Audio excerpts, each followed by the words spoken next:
We're recording and live. Hi there. Good evening, everyone. In just a moment, we'll call the Newburyport Historical Commission meeting to order. We have want to give it a minute or two for get our roster of panelists and attendees and presenters and participants of various flavors on board, and then we will start. Okay, I see there are a handful of attendees, and I think it's the There's one commissioner I'm expecting to join, so we'll give him maybe 1 minute. If not, we can start because we do have a quorum, so we can get it and start, even if Mr. Neumer is not with us. Be a shame for him to miss his first official meeting.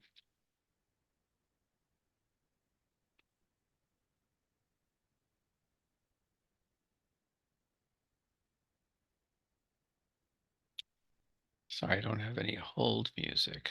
I will start in just a second. In fact, why don't I start now? So this is Chair Glenn Richards. I'm going to call this meeting of the Newburyport Historical Commission to order for the 14th of March, 2024. Please be aware that this meeting, like all the city virtual meetings, is being recorded. Actually, like all city meetings, period, as far as I understand, is being recorded.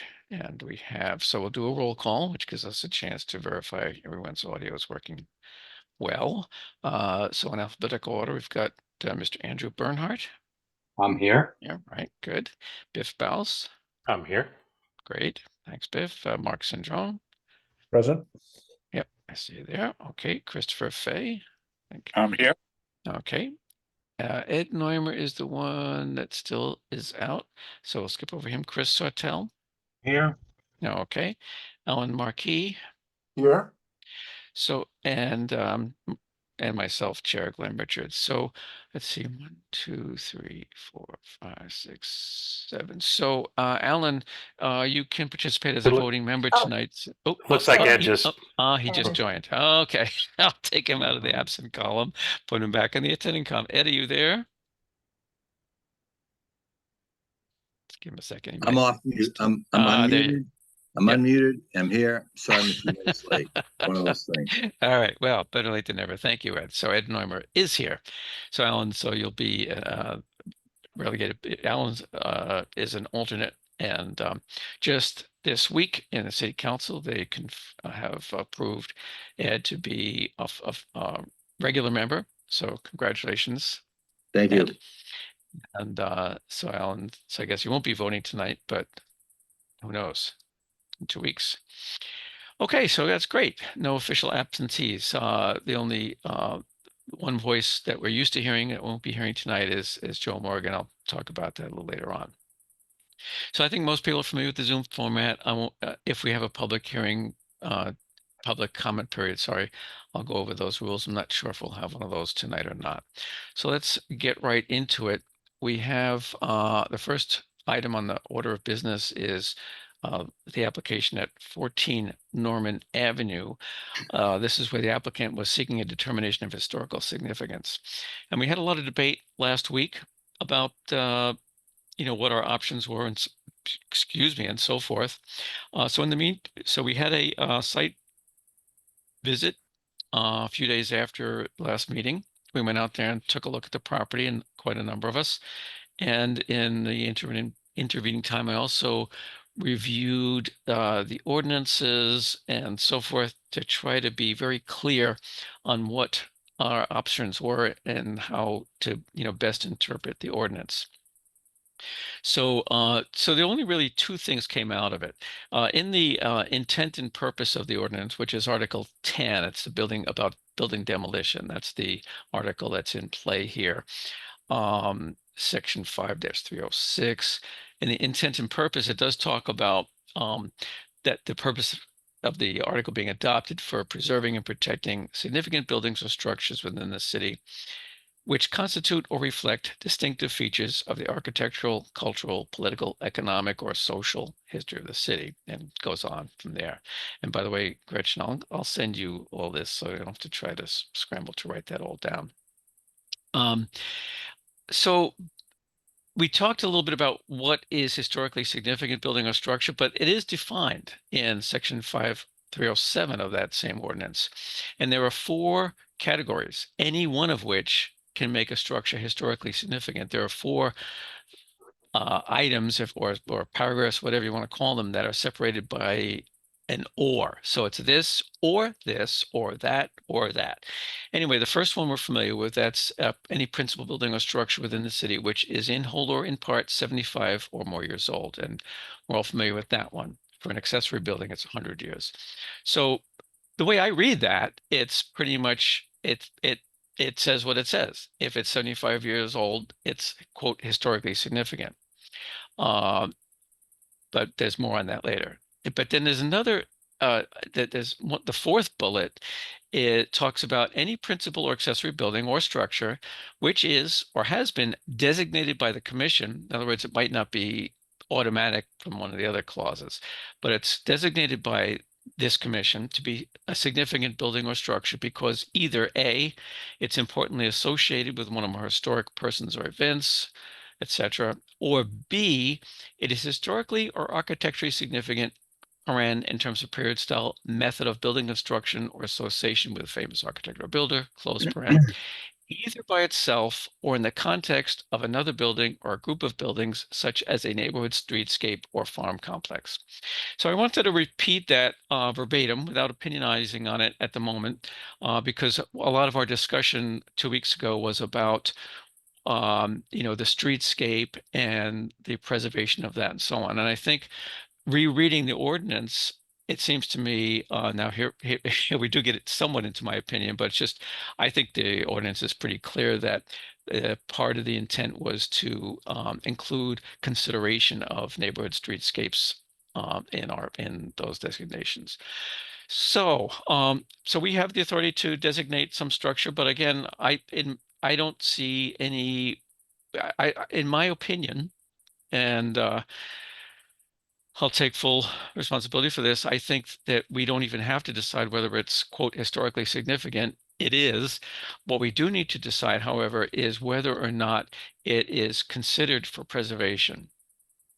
So because once something is historically significant, that's like, if you look at that, this goes back to that flow chart is in there as well. That's the first decision. The second decision, okay, it's historically significant, fine. But is it to be considered for preservation or not? If not, then a demolition permit can be issued even if it is historically significant. If it is considered for preservation, it doesn't mean everything comes to a halt. It just means that a demo delay hearing must happen, which lately for the past couple of years, actually, we've often been doing in the same meeting. And in the case of this particular application, that has not been requested. So that is not something we could do tonight. But the applicant can come back with a demolition plan review if we decide it's considered for preservation, and then we would go from there. And you're all familiar with with that process. And then there's a demo plan review. We can we decide if it's preferably preserved, and then we can either approve potential plans or not. But it gives the historical commission some degree of control over what happens to the particular structure. So that's where I came up. So let me turn it over to my fellow commissioners now that you've had a chance to see the property, think things over. Does anyone have any like to voice an opinion, make a comment mainly as to whether they think it deserves to be considered for preservation? I think that's the key thing we'll need to decide. Is there a good, you had read through the actual wording of the ordinance, but Right. does it talk about, I feel like I've seen it and I'm not remembering, what are the characteristics or what are the conditions in which it should be considered for preservation? And just in general? In other words, what are the kinds of things that would tip it in scales of being considered versus not considered for Right. preservation? Hmm. Right. I just wondered if there's any kind of guidelines around that. I, Biff, I think the short answer is not really. Hmm. I think the longer answer is, to a certain extent, it's a question of judgment. Uh, the the case that I've seen happen most often is when something is historically significant because, let's say, it's 150 years old, but maybe it's been so badly neglected or deteriorated that it has no, it's not really salvageable, or it's such a I think another example is one where the original structure was quite old, but it had been so completely engulfed by later additions and things that it was, unrecognizable as anything. It looked like a house from the 60s or 70s, because even though somewhere buried deep within was some older structure, but it was clearly no longer there. So Right. those are two of the kinds of things that I've run into in my experience. I I'm just not sure if that helps or not. it does a little. As I was thinking about it, I just realized that that's does seem like to be the biggest gray area Yeah. of our decisions. So I Mhm. was just curious if, Yeah. since you just looked at it, if you'd seen anything. But Yeah. thank you. Yeah. So I see two hands up. Mark, what did you want to say? I know you weren't here 2 weeks ago, but Well, so I first don't of know all, where you. I want to apologize for the fact that I wasn't there, but I was having restoration on my knee, and Ah, so it kind of kept me out of the picture for a bit. But I did look at the structure, drove by and looked at it. It is one of the more uninteresting, blah, boring piece of architecture I've seen in Newburyport. And while it may have been built 75 years ago or more, I don't see any architectural features in that building that are worth even discussing. yeah. That sounds a lot like what Joe Morgan said a couple weeks ago. Uh, thanks, Mark. So it sounds like in your opinion, it probably is not worthy of being considered for preservation. No. Yeah. All right. And Ed, you had a hand up as well. Yeah, so I agree with what Mark just said. Yeah, and I noticed the developer is on the Zoom call. I don't know if they were invited or not. I wasn't Oh expecting yeah. them. Yep. Well, But they can always although come. I agree with you, Mark, I've given this one a lot of thought. It's the streetscape that I think about, and although the streetscape also fits what you said, Mark, the alternative is a very unattractive hodgepodge of developers coming in and hacking away at lots, and the street looks sloppy. And that's what I don't like. And that's what bothers me is that it's going to look, it will look worse, Mark, I think, with developers coming in and randomly selecting lots. And also, I guess it's not our job, but I can't help my conscience saying that it's also going to increase the cost to live in Newburyport, and it kind of skews the demographic somewhat. And so I'm kind of bothered by it, and I'd like to vote to preserve it because I don't like the alternative. Okay, and just to clarify one more time, just because the wording, to preserve it, when it's considered for preservation, um, all that really mean, well, not all, it means a lot, I suppose, but it just means that um, the at this point, a demolition permit would not be issued. There would have to be a review of the demolition plan, which would specify exactly what the plan is, whether the plan might be to demolish it completely, or the plan might be to, well, we'll keep this part and build an addition here, or we'll build up whatever it is. I have no idea what it would be, but and it doesn't mean that nothing could ever happen to it and that sort of thing. Chris, I see your hand up as well. Yeah, thank you. Yeah. My opinion on this one, I think it should be considered for preservation. I was looking through some documents and some research put out by the American Academies of Science, Engineering, and Medicine, who had conducted a survey and a report in 2012 discussing historical significance of post-World War II houses. It's a 98-page document, and I'm about halfway through it. And surprisingly, this house in the picture we're looking at right now is the model that pretty much this whole report is based on. And for example, it was built around the time, returning World War II soldiers. So it was built without a lot of detail, only to bring the prices down to make it very affordable to soldiers that were coming home, as well as not having a foundation as a slab. They said would take 10% off of a building price, just putting it on a slab and not a foundation, which makes it even further down in price.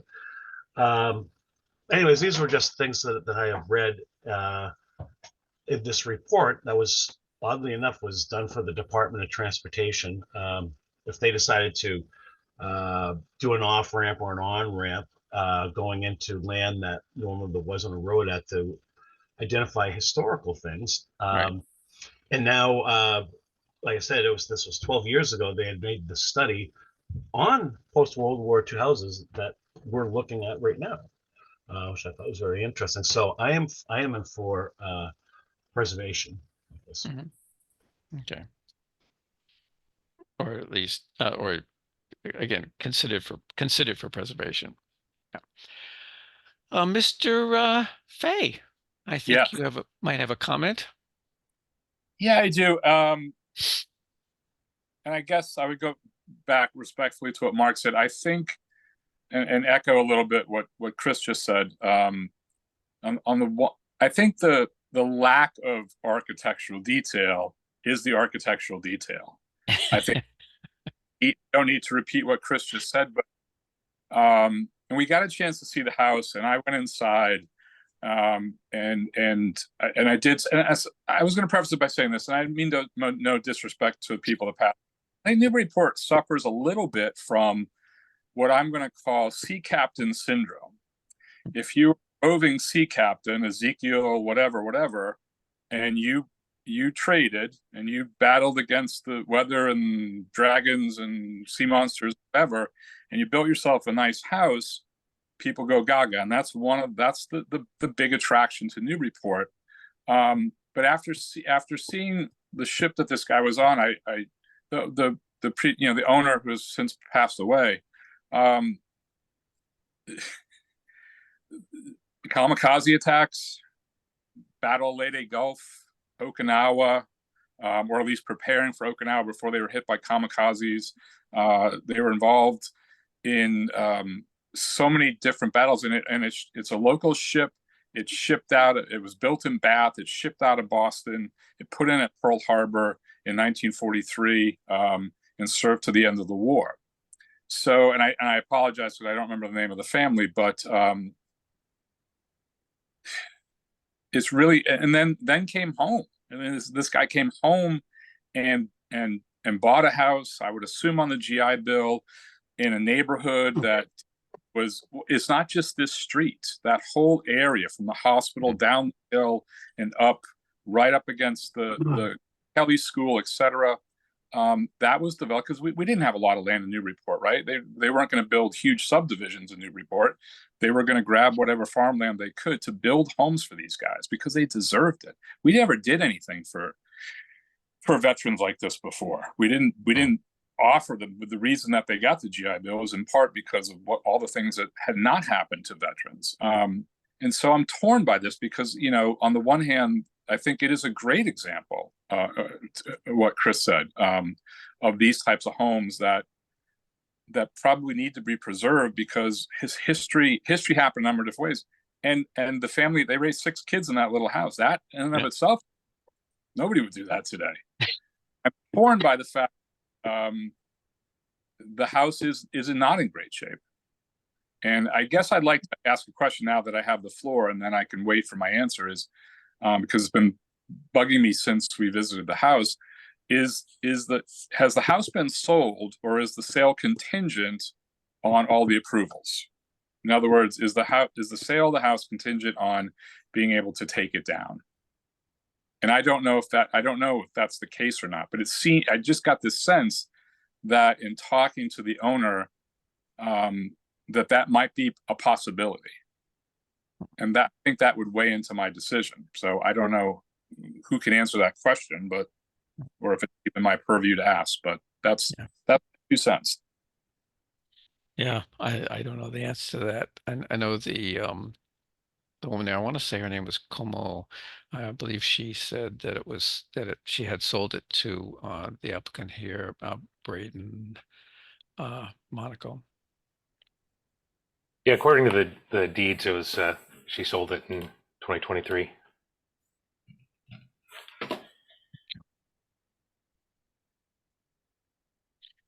This is Braden Monaco. Do I have the right to speak at all in this quorum, or is this just for you all? Well, normally it would be Braden. Thanks for chiming in. You obviously you've been unmuted and so forth. I'm pretty flexible on these things, and technically I don't think this really has any bearing on the question that's before us right now, but if you would have the answer to that and would briefly want to respond to that question, I'll allow that. Okay, yeah, no, we purchased the home from her at the end of last year, or the beginning of this year, I'm sorry. And it's fully in our name. There's no contingents on it. I will say one thing that whether again to that question, I don't know where that was leading to or not, but the value of these homes from a sale perspective to a potential buyer for what these homes stand for and what they are and what we're trying to preserve. I don't know that there's a buyer that would spend even half of what we gave Sheila, what she needed to retire or to live out the rest of her life. Mm-hmm. And in the conversation with her, she asked for a certain number, and I told her, I don't know why I'm talking about that, that it was worth more. And I look at her home and I look at what we were able to do at 7 Norman Ave, and you guys went through the same process with us there and realized the house was, of a historic time, but there was nothing in the home, around the home. The homes have been modified. This home, the whole second floor in this home was not original. It was an addition, and the whole addition to the right was an addition. And the whole second floor of this home was built on a structure that was not intended to have a makeshift second floor built on it. So it's been expanded in ways that, the modern kit house, as it was built without foundations, no slab, it's on, concrete pillars for those that weren't able to come on the site, that it's not built to support what they even did to it. And I guess I'm just saying that there's a fine line. I understand you guys are going to make the decisions that you're going to make this evening, and I understand that I don't have much say in that. But when I think of preservation, in the community, I generally do think that you guys do have a difficult decision to make with these things. But I also look at folks that are retiring in these homes and having lived there for 43 years. And I talked to Sheila today, and she said, "Good luck. I hope they let you." Do what we've discussed. And I said, Sheila, it's not up to me. It's not up to you. Right. She asked if she could come tonight on the call, because she's sitting in the same thing. She goes, this house served its purpose for us, and it served, the next person that moves into this house isn't moving into this house because it was a post-World War 900 square foot original build with lack of architecture. They're moving in because of whatever you do with it next. Right. Because no one's going to spend the amount of money that we spent on it to live in it, because it's going to be $1 million house once you spend what we spent, plus renovations and all the things that are required to bring city, city utilities up to date and all that stuff. So I guess what I'm saying is that if these things are deemed to be preserved, it's certainly going to impact multiple people on this street that have thought about selling their homes to use that money for retirement, because it's going to change the value of those properties significantly. Yeah. Thank you, Braden. Just for reference, the one on 14 Norman Ave was sold in 2022 for 485,000 and was sold in 2023 for 1.678 million. Of course, that was a completely different house by that time. I'll just say one thing.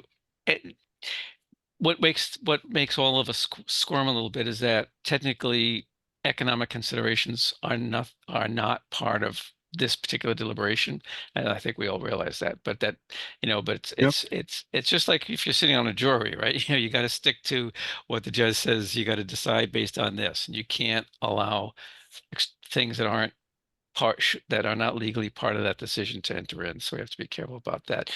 I guess my question again on that. So I guess my question to counter that a little bit, with all due respect, is that on the site visits, it's my understanding that we're not supposed to go in the home. So the emotion that came from looking at that warship in the house, that's tied to the feeling of this person, wasn't the original person that bought the home. They were the third person to own the home after it was built.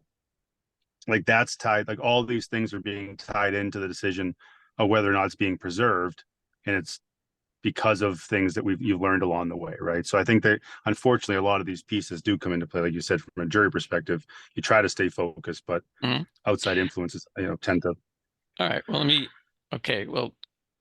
let us deliberate that. I will want to clarify and respond to one thing, and that's that the ordinance itself that I even quoted points out that one of the things that makes some place significant is who lived there, and what was interesting about that. I think Chris Fay mentioned that, and it's perfectly that is has our heartstrings don't really play into that. That's some factual information, regardless of whether he was the original owner or not. That's it's still part of the significance, sorry, of this particular property. So I do see a hand up. Oh, and what did I want to say? Because I do see your hand up, Ed. So I want to let you speak. Yeah, I know. I don't want to get into an argument with Braden Monaco, and he said no one could live there. So I grew up in a house like that, and probably over time it got kind of run down, and then a number of years ago, I took a ride by the street and a guy had bought it, and he was out front working. I pulled over, we chatted. I said, I grew up in that house. I was 10 years old. He said, would you like to see it? Come on in. And I saw some of the common area, and he completely redid the inside. He redid a lot of the outside. And frankly, he did make it very livable for he and his two children. So I just want to differ with you a little bit about that. And frankly, Glenn, the only thing I'll conclude in saying again is I think the streetscape is going to look very mongrelly. If you think it's going to look better with a home replacement, I'm going to tell you now it won't. In my opinion, it won't look better. And that's why I'm in favor of considering for preservation. Right. And I see your hand up, Andrew. So the comment I wanted to make there was that if we do decide it's quote considered for preservation, that at least gives us some degree of control over what that streetscape might be altered to look like. So that's I think that's kind of one of the concerns on my mind. So go ahead, Andrew. I see you wanted to say something. Yeah, I'm actually almost leaning towards abstaining. I mean, is it our role? And I would like to ask our board members. I mean, now we're deciding about neighborhoods and streets, and in the past, it's always been the historic value specifically of the house and what improvements or what type of designs we would expect to be in adherence with the street. So I'm really troubled by this. It's almost, this is a greater decision than I haven't, that I've meant to, that we will be making in the past year and a half.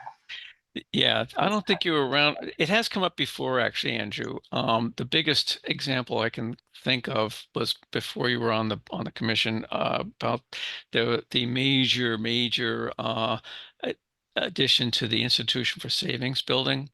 And there was a lot of discussion about the neighborhood context and the streetscape. Now, there were some very key differences there. The most important one being that it was in a commercial zone lot. So that made a big difference as to what, they should or shouldn't be allowed to do and so on. But I know, certainly there was a lot of discussion to some extent within this commission, but even more so in the hearings at the planning board and by the actual butters and neighbors and so on. Anyway, so yeah, it's come up before. If I thought about it long enough, I could probably think of other examples too. Alan, I see you have a hand up. Did you want to make a comment? Yes, I would I kind of lean the same way. I think I don't want us to get sort of lost in some of the other nuances that's been discussed, and also the neighborhood. I think at some point, if we're into this neighborhood and it's already, the flavor's already been changed, not to say we should let people just go kind of willy-nilly down the street and do whatever they want, but I think if we're getting too far off what our statement is, or what our goals are, or what we're mandated to do, I think it's just going to make each one of these decisions a little more tricky. And I think there's definitely something to be said for the commission to try to figure this out. And I know there's some information that was sent out to all of us to sort of consider, but it's an important thing because this Right. won't, this will come up again and again. So, it's definitely a tough call, but I'm not sure if we should be. I agree, judging trying to manipulate or keep the neighborhood in a certain look. Mm-hmm. That's all I gotta say. Yep. Okay. Well, so were you done, Alex? I see your hand is still up. And I am. Biff. I'll take it. Thank you. Okay. Biff, your hand is up. Yeah, I just wanted to say I think, the looking into like the families and the kind of the personal history, whatever. I brought a lot of that up in our last meeting after I did all the research on the early owners, and I think that all does play into this. But for me, it just keeps going back to the streetscape and the importance of the streetscape in our decision. And if you recall the house across the street, when it came before our board, I believe I was one of the few that didn't. I was against it and destroying this type of building, and I think we saw kind of what happens when we say go ahead and destroy this because we don't see much in it. It has changed the street. And so do we just keep saying, okay, keep changing it? I think it's a really important thing to look at. I know it's a tough building.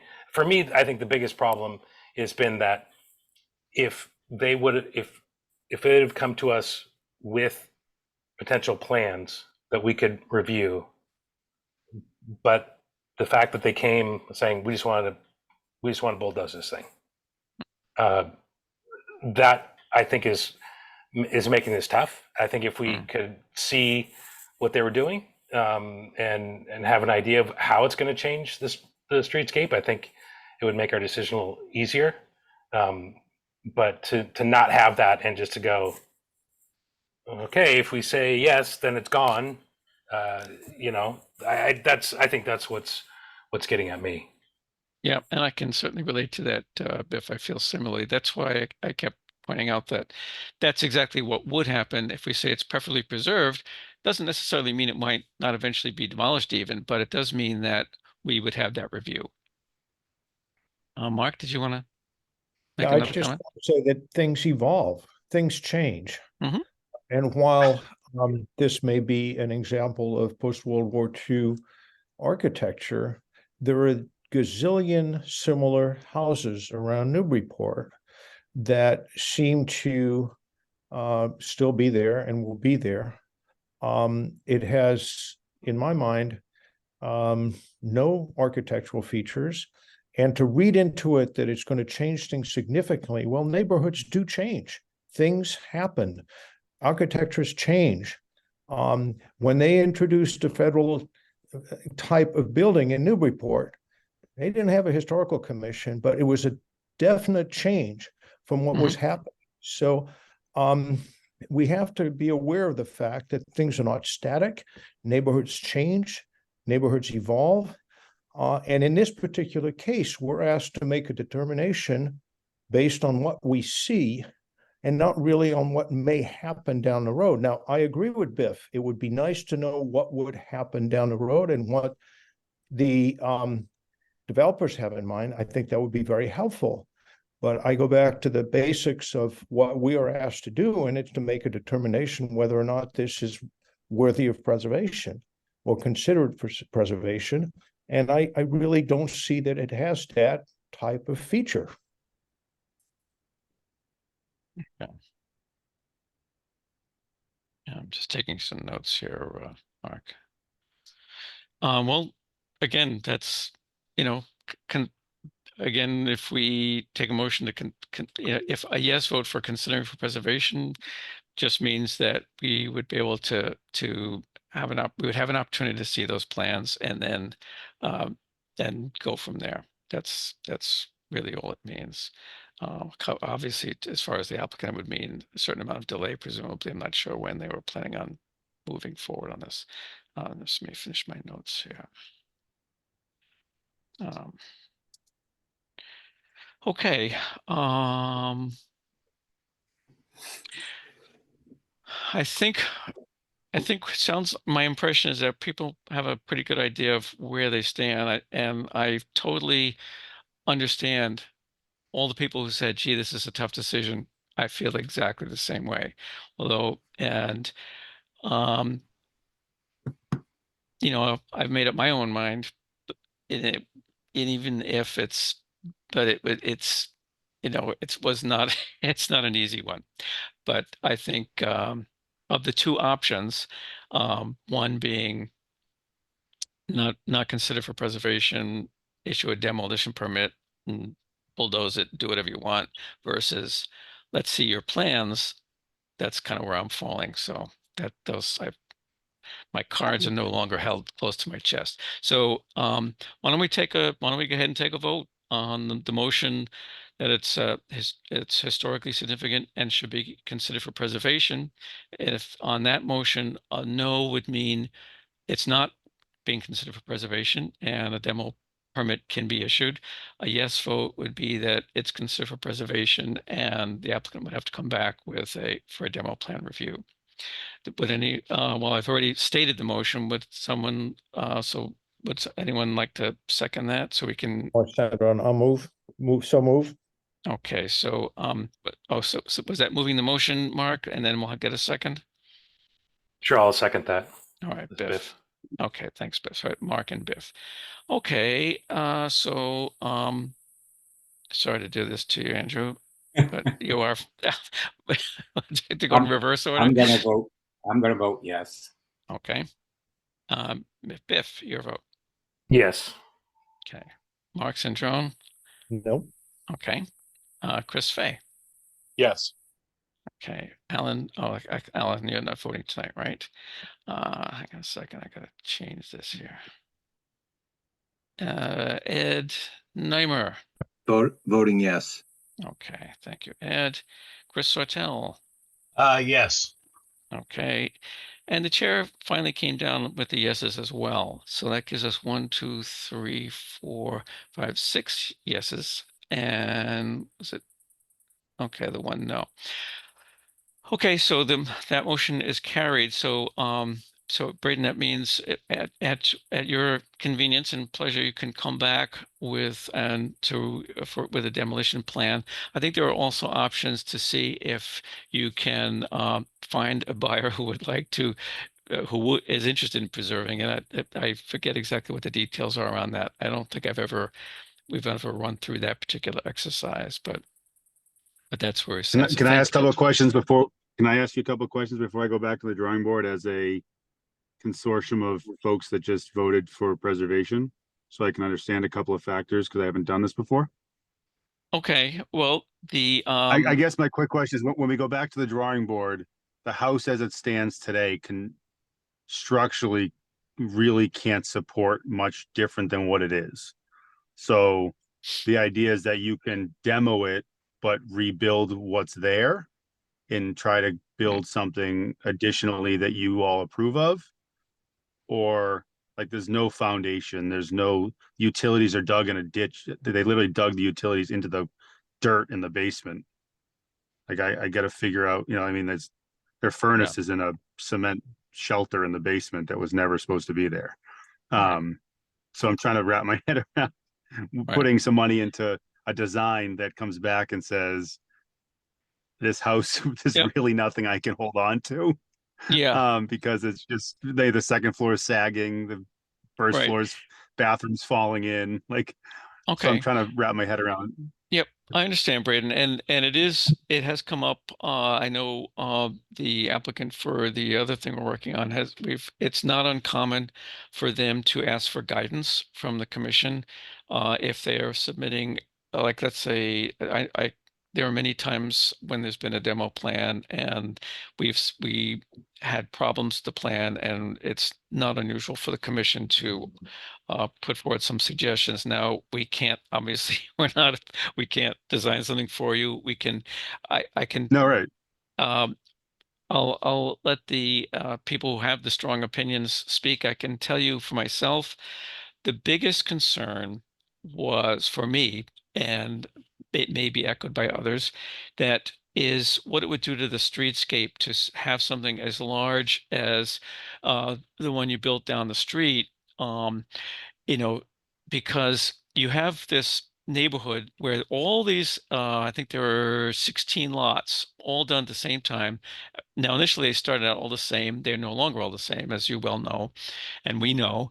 I counted 5 that have been heavily enough modified. That includes the new build that you did, that it's hard to tell what was originally there. The rest have had additions and things, like, for example, this house has an addition, but you could still tell what it was. It's still recognizable, and it didn't disturb the streetscape in the sense that you have a similar setback, a similar massing, at least, to the casual observer.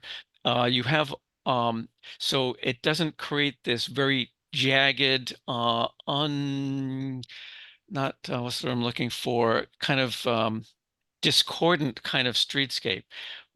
So my suggestion would be, I don't know if you work with an architect or whatever, to have that you could Mhm. even do a completely new build potentially, but that at the at a at a quick look, so to speak, preserves the same kind of massing and appearance, and preserves that sense of community. That's what I'm concerned about, is this little grouping of very similar vintage and style houses. Keep some of that, but yet, we understand, there probably is someone, prices are high. They're going to want more space. They're going to, maybe so, but there are a lot of things you can do toward the back, perhaps, where you've got a very long Yeah. lot in the back. So you could certainly Yep. go down, put in a cellar and all that. So, and So I guess that's, so you're not, so when we talk through this, we can, I'm not worried about the tearing down of the property. Like, that's part of our, going through this process. I guess what I'm thinking is, knowing that some of the houses already have second stories on them, Mhm. knowing that how, like, when you look at the streetscape, are you anticipating the house as it looks from the street still being a single story home?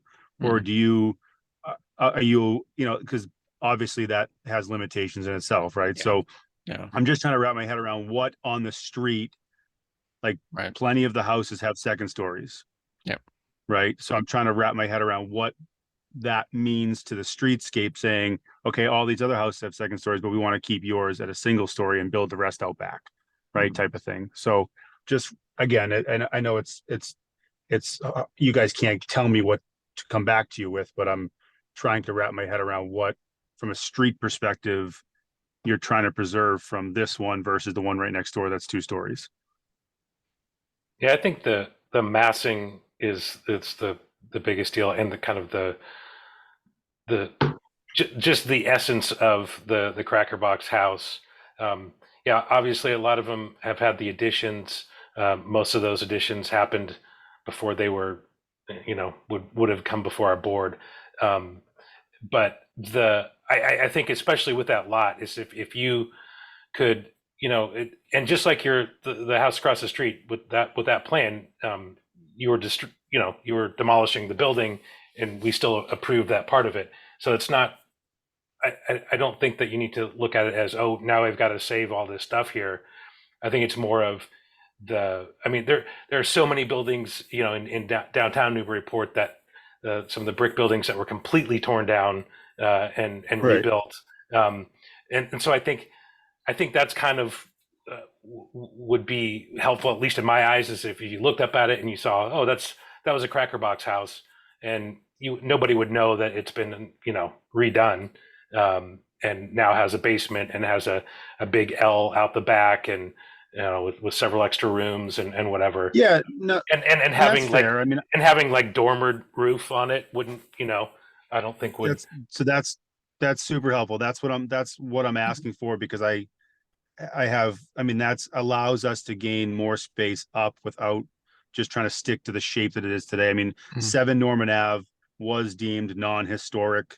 I will say, coming into this, I was maybe making an assumption that was going to be some sort of similarity with this home, that it's in really bad shape, and so was 7 Norman, and it was deemed non-historic, not even non-historic or historic with preservation, or without preservation. It was non-historic. So we're obviously in a different territory here. So I'm just trying to wrap my head around what you're looking for. And I think the massing on the front side of the house is something that can be certainly worked with, and then build the majority of the house out back. Again, I think just from your understanding of how these things, like the price point on this house, it has to sell for something similar, if not more than what 7 Norman Ave sold for. So it has to be a larger property, a larger family to move into and, grow into and want the square footage, or it's just going to sit here, forever. Yeah.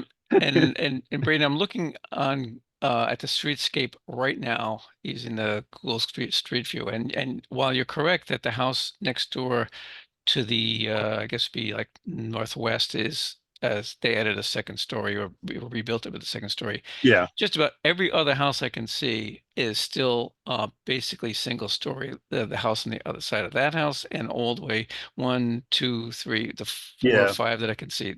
So there is that pattern. Now you're right. There is the house directly across the street. Looks like a whole new rebuild. But I agree with Biff that there are things you can do, and I'll add one other thing too. He mentioned, you could have, if you had an upstairs, that maintain somewhat of that same look, but maybe had a couple of dormers, so you could get, a lighted room in there. And you'll notice, like in the house just next door on the other side of the 2-story house, and also with this one too, the addition that they put on the side is set back so that it didn't quite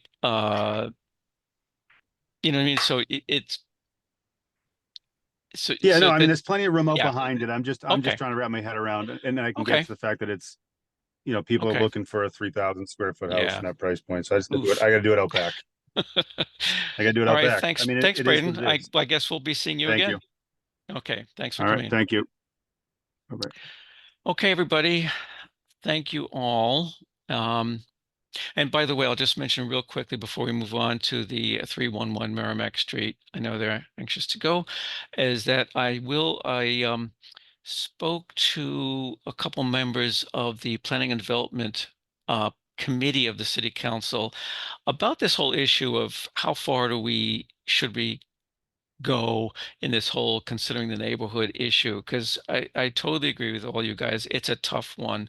So they said, well, it's not on our agenda tonight. Why don't you send a letter to get on with something to the city council, and then it'll probably come back to our committee to work on and all that. So I do intend to do that.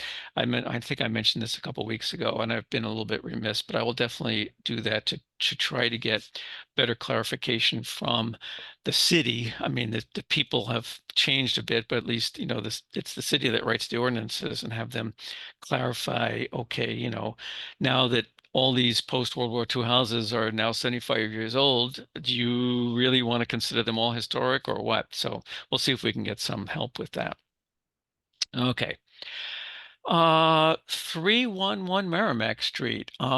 This was a case where we have well, I won't go into the details. I'll let the applicant speak to those. And I see they have a presentation they're about to do from MTC. I assume Attorney Mead will be speaking in just a moment. But basically, the reason they are here is that they're in the Demolition Control Overlay District, or DCOD, and the square footage that they're demolishing to do what they want to do is over 25%.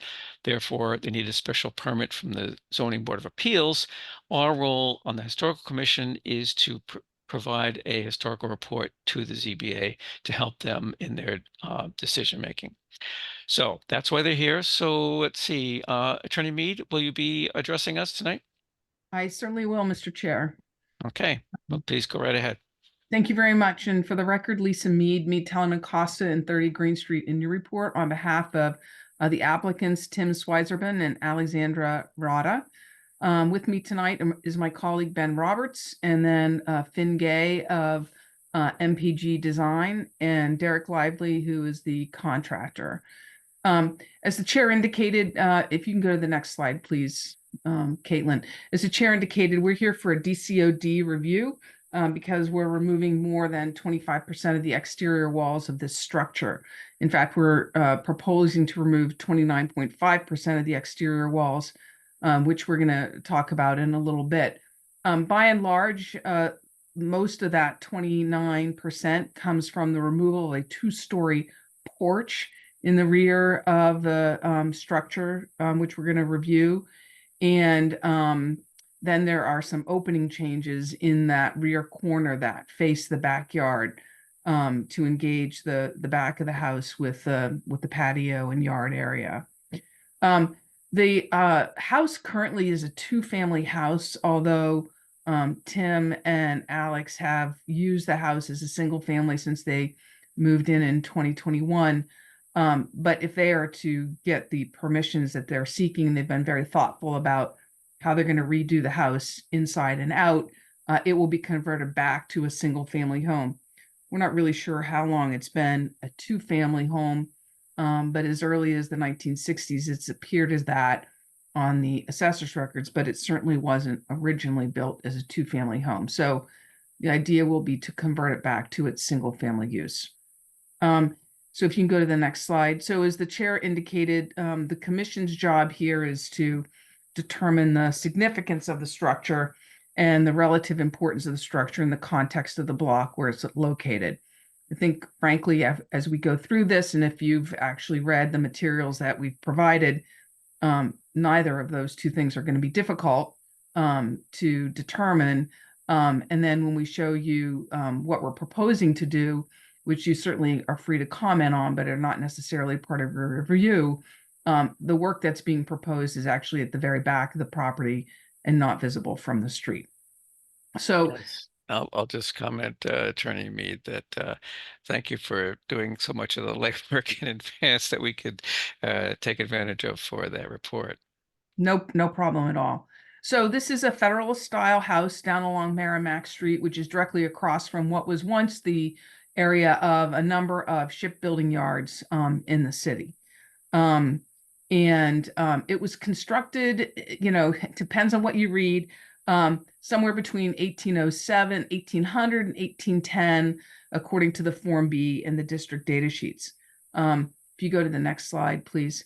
The property is actually large and deep. It stretches from Merrimack Street to Howard Street, and it includes 26,600 square feet of area. So there you see it on the My Maps. This whole, the Merrimack Street, Merrimack Court area dumps down onto the river. And as you can see from some of the history that we have, we'll explain a little bit more of that. There's a significant grade change, if any of you've been up Butler Street, that goes from Merrimack Street to Howard Street in the back. So the lower part of it is flat as it's on Merrimack Street, but then it climbs significantly as it gets up towards Howard Street. Also, just to put in context of what the applicant's actually proposing to do, we think are actually minor changes. There's actually a minor change in the footprint, but they're only adding 328 square feet in total of living space. The current house has 2,684 square feet of living space. So you can go to the next slide, please.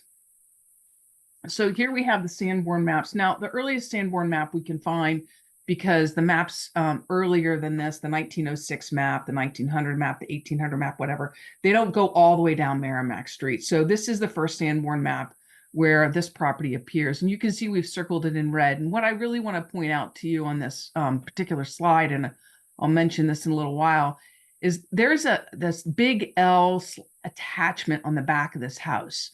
That is no longer there. And I have some theories about that. I don't have a lot of proof except for what's actually happening to the porch, but that L at some point in time was taken off, and the porch is there. And so either the porch was added, and I think it probably was when you see the slab, and not added well, or this was kind of holding up the porch, and then when that was taken off, the repair wasn't done well. So I'm not really sure exactly what happened, but you can see that there was this big L in the back, if that's what you want to call it, and it's no longer there. If you can go to the next slide, please. So this is the 1924 assessor's map. So you still see that addition in the back, which isn't there and hasn't been there for quite some time, but it is it's still there in that picture. So that's the 1924 map. So if you can go to the next slide, please. So this is kind of the fun part of the DCOD and the DOD ordinance. The city becomes the place where we keep all of the research that we've done on each of these properties. And hopefully, I think the goal of the DCOD and the DOD is that the city gains a repository of the history of some of these homes. So as I indicated, the house, according to the reports, the Form B was built around 1807, except for that, according to our title search, Moses Moody, the property was purchased from Moses Moody by Stephen Coffin Dutton, a shipbuilder, in 1804. And the Form B suggests that Dutton subsequently built the structure on the land. However, in 1806, Dutton sold the property to Thomas Follansby, who was a captain, ship's captain. And the deed from Dutton to Captain Follansby does not mention a building. In fact, a dwelling or a building doesn't appear until the 1812 deed. So we really think the house was probably built between 1806 and 1812, because that's when it actually appears in a deed. So the first mention of a dwelling house and building appear in 1812 in the deed from Captain Follansby to John Brown. Dutton came to own the property again in 1820 when he purchased it back from John Brown. And then the deed from Brown to Dutton again references a dwelling house and building. So we certainly know that by 1820, of course, the house was built. According to the Form B, Dutton sold the property then to Samuel Noyce in 1839, who owned the house, followed by his heirs into the 19th century. The applicant has purchased the property in November of 2021. Go to the next slide, please. Confused by that last statement, because we're already in the 19th century at 1839. That's correct. So did you mean like for the rest of that? They just, into the through the 19th century into the beginning of the 20th century. Excuse me. Yes, thank you. Okay. But not so.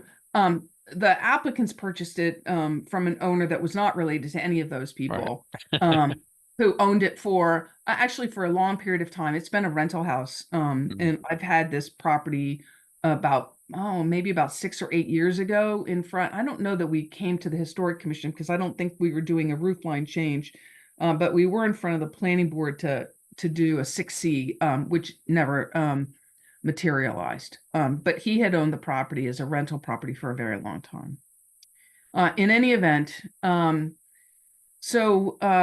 as for the history of the owners of the property, Dutton, according to John Currier's book, built ships in the area of, you like this, Mr. Chair, we've talked about this before, Muggeridge's Point.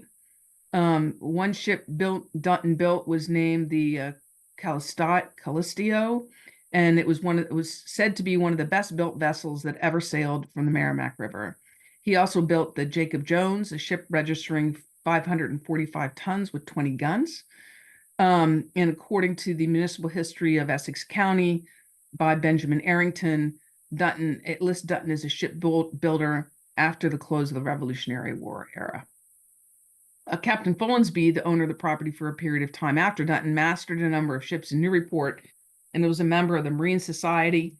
The history of the Marine Society of Newburyport lists Captain Follansbee as a merchant engaged in privateering during the Revolutionary War. He mastered the schooner Flora at the time, and at some point prior to 1794, he was captured while commanding the Flora. And during that same war, he was again captured by a French privateer in January 1799 while commanding the ship Two Sisters. No one says how he made his escape. No, I know, right? So, next slide, please. In 1873, a newspaper article talked about the bequest from one of Captain Follansbee's youngest children, one of his youngest daughters, that he was highly esteemed and prominent as a shipmaster, whose name for many years was connected to the prosperous commerce of Newburyport. And he was a member of the Marine Society as well. So, next slide, please.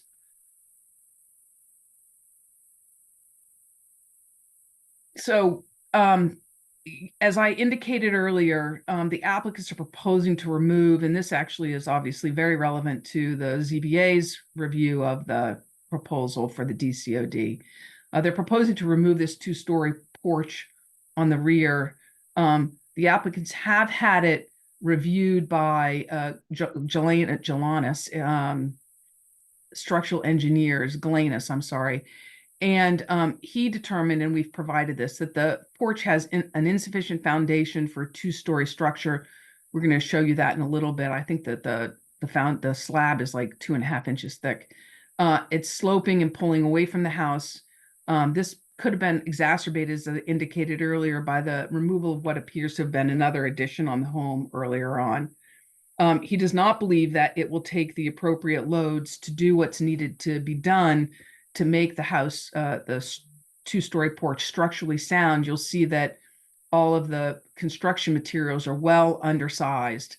And so to use properly sized materials is going to add a ton of weight, no pun intended, to the structure and just make it worse. So it is also so unsafe that the owners will not use it due to the concern over the existing conditions.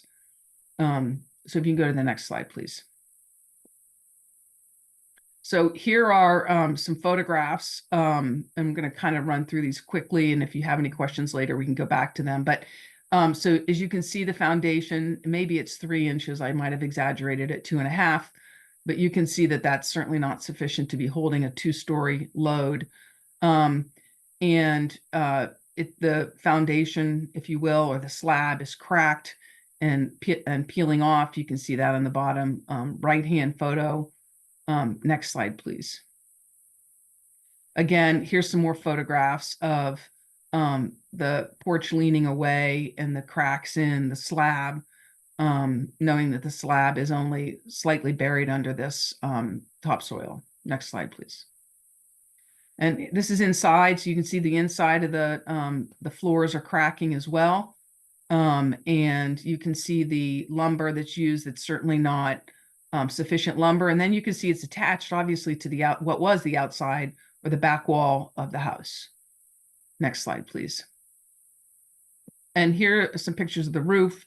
And on the side, you can see the inside ceiling. On the side, you can see that it's tilted down. You can see some of the issues of it pulling away at the top. Next slide, please. Again, here's some more the similar kind of things. You can see it pulling down from the front. And you can see the materials used to construct the porch as well. Next slide, please. And then we put the level out there, and you can see that as it goes away from the house, it's not quite level.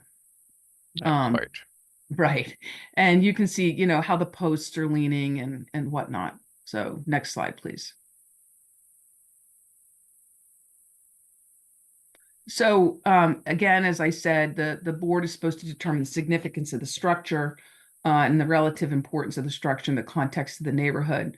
Here, the designers and architects have taken great care to make sure that the proposed modifications of the porch will be in the same form and shape as the existing porch. The roof of the porch is a little bit different than exists today, but we believe it's more appropriate for the roof that exists on the main historic part of the house. So it's keeping in that style. The proposed plans respect the current trim and the rake boards of the existing house. The new wood corner boards match the existing. What you're going to see when we go through these elevations and do the comparisons here in a minute, interestingly, from the back of the house on the right-hand side of the original structure and of the later addition, the windows are 2/2, and on the left-hand side, they're 6/6. They're all 6/6 on the front of the house. And I might add that nothing is happening to the front of the house or the front two sides of the original structure. That's all staying as is. So the new windows that are going to be hung will be, whether they're on the right-hand side of the house, they're 2/2s. On the left-hand side of the house, they're 6/6, except for some of the French doors and the windows coming out of the bedroom in the back. They're going to be double hung, simulated divided light windows with 3D muntins, painted cedar clapboards to match the existing clapboards. And as I said, we don't really change any of the roof line except for that one is modified. Next slide, please. Pardon the interruption, Attorney Mead. I just want to make sure I understood you correctly, that there'll be some window replacements but you'll match whatever the existing pattern is. Like if it's Yes. currently 2/2, you replace it with 2/2 and et cetera. Yes, exactly. Okay. Okay. Thank you. Yep. Next slide, please. So here's just the cover sheet. So at the front of this house, nothing is changing. This is all staying the same. There may be window replacements for various windows in the front, but they will all be, as I just indicated, exactly the same patterns. They will be simulated divided light. They will be 3D muntins. I might say to the board, by the way, that the new energy code is going into effect and will affect the construction on this house and every other house that you see coming forward to you in the near future and in the distant future. And so here's a rendering, not a rendering, but a drawing of the back of the house. And this is where the changes will occur. And this is a good example. So if you look at the right-hand side of the original box of the house, right, you see the 2/2 windows. And if you look at the left-hand side on the top windows, because the bottom ones are new, but the top ones, they're 6/6, and that's just the way they are in the existing conditions. So next slide, please. So what's good about this slide, and if you wouldn't mind, Caitlin, just blowing up a little bit the back of the house there. That's great, thank you. You can see where the changes are to the structure. So you see the porch, the 2-story covered porch, which we propose to have beacon reconstructed.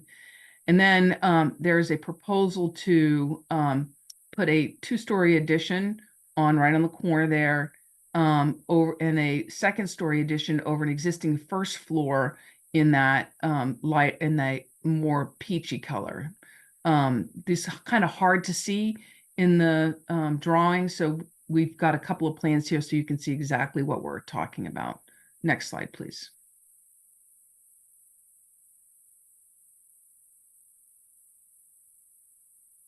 So in this slide, I just wanted to show you so you could see exactly where these additions are. So you have a 16 square foot addition on the second floor. You can see the in the left-hand corner. And then you've got the 28 square foot addition. That's the 2-story addition, which is right next to the proposed redone two-story covered porch. And those are the additions. Next slide, please. And again, here's the roof.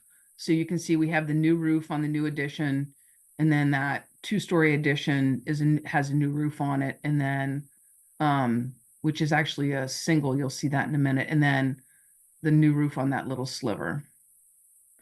Next slide, please. So these are blown up plans. I'll do the comparison slides in a minute. But this is the rear addition. This is the rear of the house, the south elevation.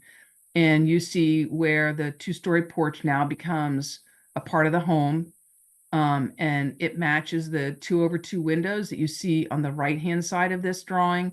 The very right-hand side, those 4 windows, first and second floor, those are original to the house. So that's the style that's on the right-hand side in the rear. On the left-hand side, you can see those 6/6 windows, which match the rest of the existing structure, which we'll show you in a minute. So then you see the 2 little additions that happen in the rear by the porch with a little terrace, and then there's a porch underneath it to walk into the backyard. Next slide, please. This is the west elevation. So this is away from downtown. So you see the 6/6 windows on the front box. That's what's on that side. And then you see the new windows, the French doors that walk into the backyard, and that new window in the top. And then you see the porch addition on the right-hand side. Next slide, please. It's somewhat amusing that they took pains to include the barbecue grill. Well, we just wanted to make sure you knew it was going to be used for the family. It also, it's part of it's proportional, right? So you can see that we're not talking about a giant addition there, right? That you add things like that to show proportion. Scale. Yeah. Right. Okay. Yep. Good point. So here's the driveway side or the east elevation, so the downtown side. And you can see the existing window pattern that's there. That's not changing at all. Those are all the 2/2s. And then when you get to the front box of the house, it's 6/6s. But all of that is remaining the same. Nothing changes until you get to that back porch addition. That's the new addition on the back. And then you can see the roof that's a little bit different. It's more of a sloped roof that exists there today that drops down a little bit more. But we think this roof matches better with the existing roof on the home.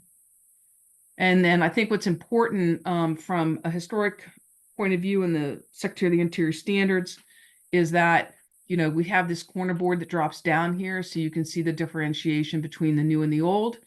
You could take this off if you wanted to see the rear of that original structure.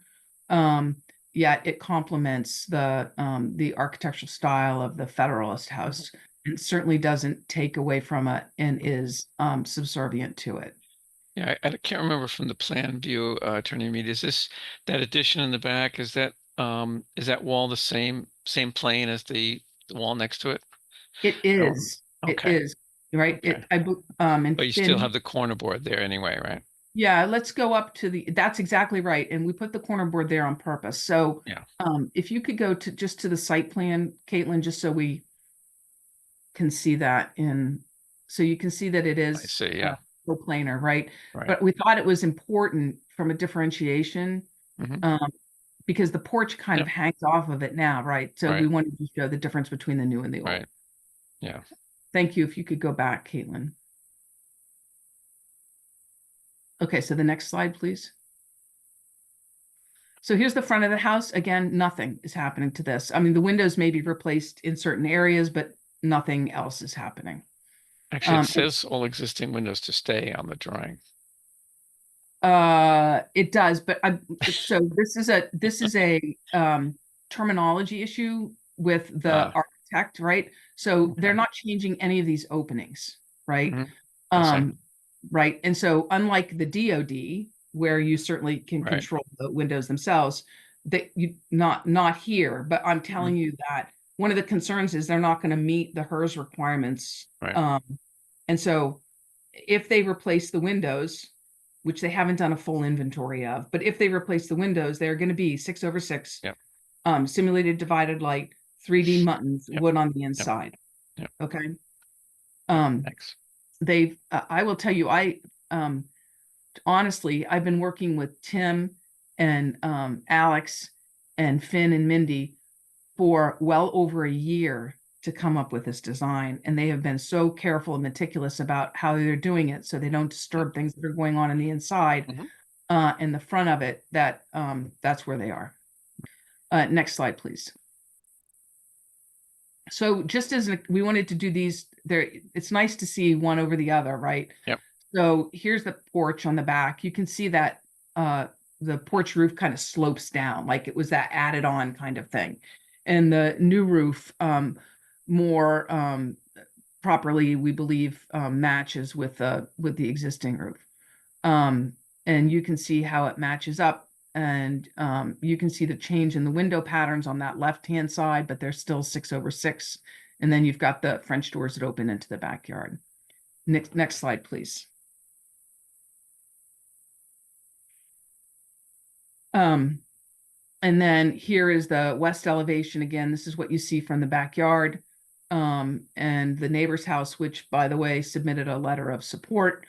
And you see that the changes to the porch, and then a couple of changes to the windows due to the change of program in that second floor.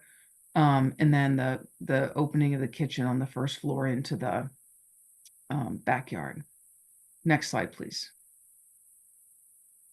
And this is the east elevation. The only thing that is changing here is the window pattern. As you can see a little bit, that top window, and they're removing that little square window. And we're doing a 2/2 instead of a 6/6 because the rest of the windows on this side and the back are all 2/2. So that's interesting. There's that 6/6 up there, but none of the other ones are, except for the very front original box of the house. And so they wanted to match those up. And then, of course, you've got the porch addition on the back. Next slide, please. And these were just the COD calculations for Jennifer. So you can go on through those, Caitlin. Yeah, keep going and to the photos. So this is a model, and I want to be really clear. These are not specific to the drawings, but the idea was to give you an idea of size and massing because it's really hard to see on the flat drawing. Right. So all of the detail on the elevations are the detail that's going to be added. So if a couple of little details are not here, it's only because we really want to show you that we're really talking about a small area and how the massing works. So here is a picture on the westish elevation, and you can see that the addition and the two little additions on the side. Next slide, please. And here's the rear elevation. You can see you don't get as much depth and detail in the model, but you get the idea of what it looks like from the rear. Next slide, please. And then there's a little bit change. So this is more towards the driveway. And you can see the addition here. Next slide, please. Yeah, you can really see the condition of the porch there is not great. Yeah, right. I mean, yeah. And it doesn't actually, it's interesting, right? You can see it's attached to the house, but it doesn't really, I don't know what happened to that corner board, but we thought the corner board was important.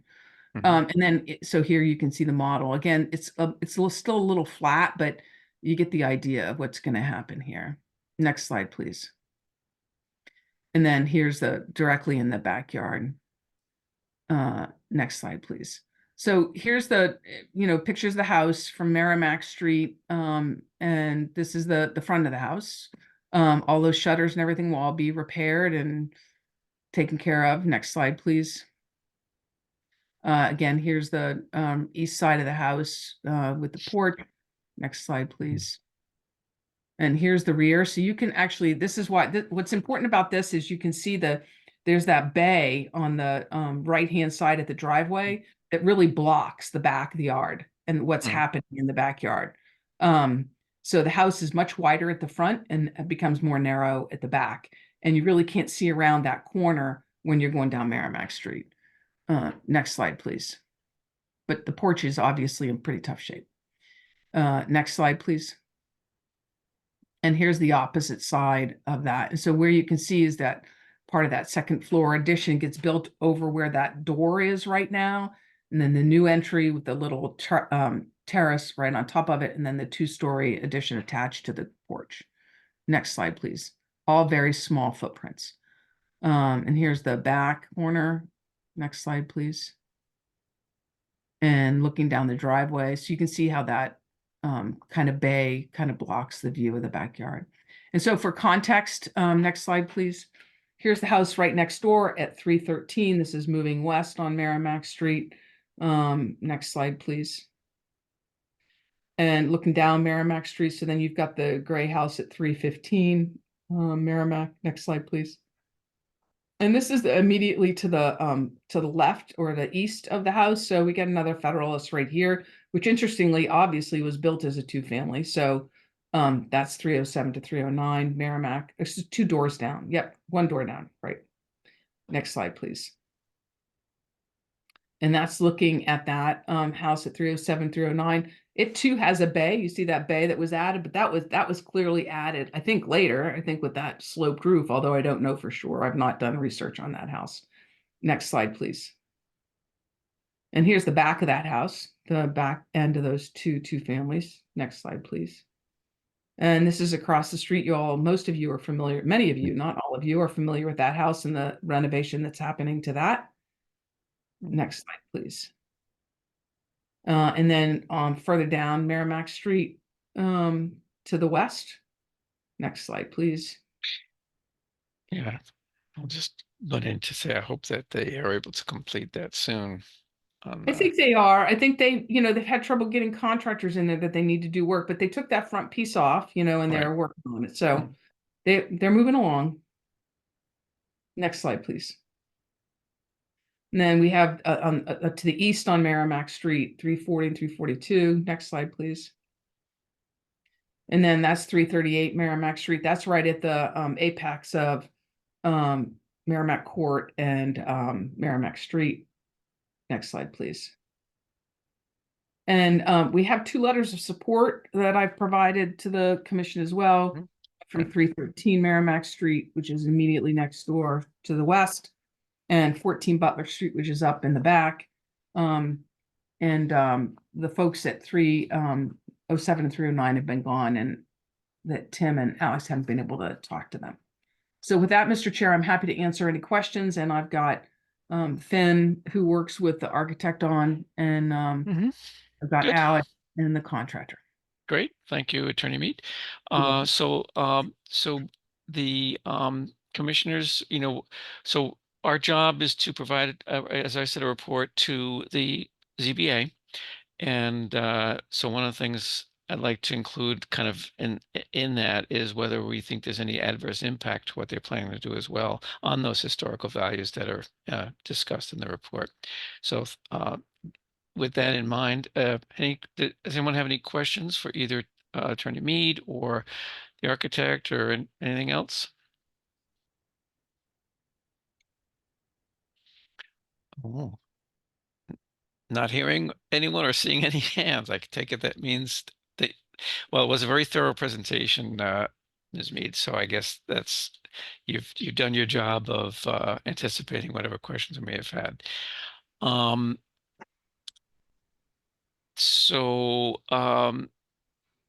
Typically what we do is have a motion to authorize the chair to draft a historical report. I suppose it's a formality, but anyway, that's what we typically do. So we can do that. But one quick thing before we do, is there anyone on the board that would be interested in participating in drafting that?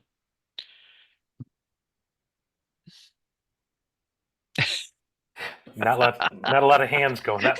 No, I see. I noticed that. Well, fortunately, I- in this case, I have to hand it to the staff. I assume it was the folks at MTC, Attorney Mead, your staff there that I don't did a bit of research and digging through, and thankfully we've got these searchable computer databases and what have you with newspapers and so forth and so on. But anyway, it's very helpful to have a head start, so to speak, on the historical report. So thanks for that. So would someone care to make a motion that the chair should draft this historical report? And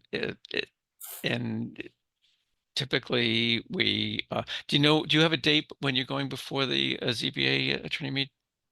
Well, as you know, Mr. Chair, we're not allowed to file with the ZBA for 21 days after we have filed with you. So Okay. I think we're allowed to file next week. Yep. So I know you're looking for what your homework assignment is. So well, yeah, well, think that a we're combination of, I'm sorry, a combination of that, and also if we have, I think it sounds like we do have time to have me bring back a draft for people to, vote their approval of, or make any, if there's anyone has wants to make any amendments or changes or whatever, they can do that before we formally hand it over. Yeah, so if we don't file till next week, we're not going to then be in front of the ZBA for another 3 weeks after that, right? Probably, So, yeah. so I think you've got, you'll hit another one of your meetings. Yeah, I think so too. All right, so that will be the plan. It looks like I'm going to do this report, which is okay. And part of me it kind of likes doing some of the writing, but anyway, so I'll do that if authorized by the board, and also we'll have a draft we can review in a couple of weeks. Is there a motion to authorize the chair to write such a glowing report? So move, Mark Sendron. Okay, thank you, Mark. Where's my notes? Hang on a second. So that was Mark. Okay, is there a second for that? Second. I think that was that Chris Fay that seconded? Or Sautel? Okay, Chris Sautel, thanks. Okay, so it has been moved and seconded. Andrew, do you approve? Yes. Okay, Biff? Yes. Don't sound so enthusiastic. Mark Sandrone? Yes. Thank you. Chris Fay? Yes. Thank you. Ed Neumer? Yes. Thank you. Chris Sautel? Yes. Okay, and the chair is kind of moot because it's already had enough votes to pass. So it was unanimous. Thank you very much. So thank you, Attorney Mead. Very thorough presentation. And as I know I've probably said it before, but I love when you have those side-by-side comparisons. It's very, very helpful for the board. Thank you very much, Mr. Chair and members of the commission. Have a good evening. Okay, good evening to you as well. Okay, so we have some general business here. I think I saw Andy on the meeting.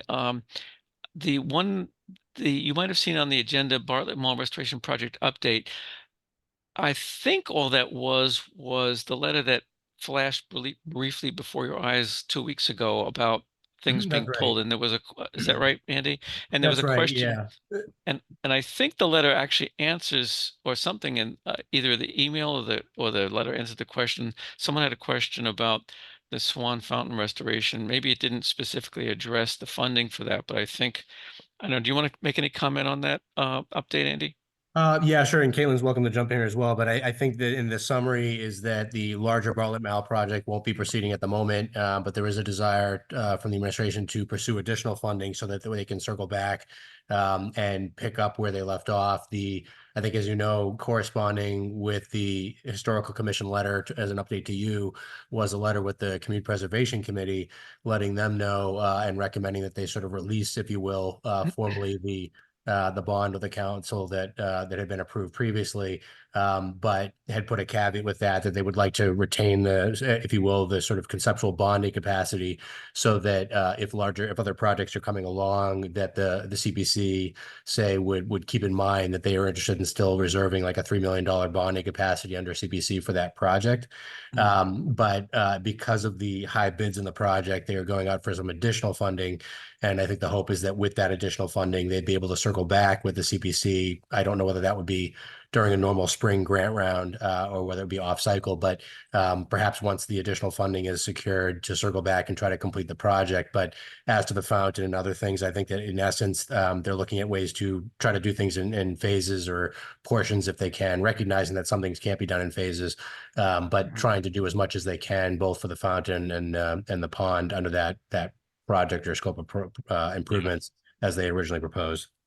Yeah, I don't know if you all had a chance to read the, well, we'll get to the support letter later, I guess, is also on the agenda further down. All right, so that HEAP big project is kind of on hold, but I guess, and it'll come back to the agenda again on the fundraising context and support. Did I hear someone starting to say something, or is that just noise? Okay. So then if not, we can move to the approval of the minutes of the 22nd of February. Now I know Chris Fay and Mark Sandrone, you were not at that meeting, so I've already pre-populated you as abstaining. But the rest of you were here, I believe.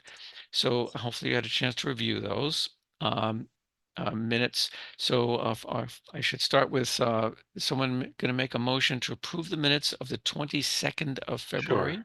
I'll make a motion to approve those minutes. Yes. Thank you, Biff. Is there a second? Andrew, I will second. Okay, thank Andrew you. will second.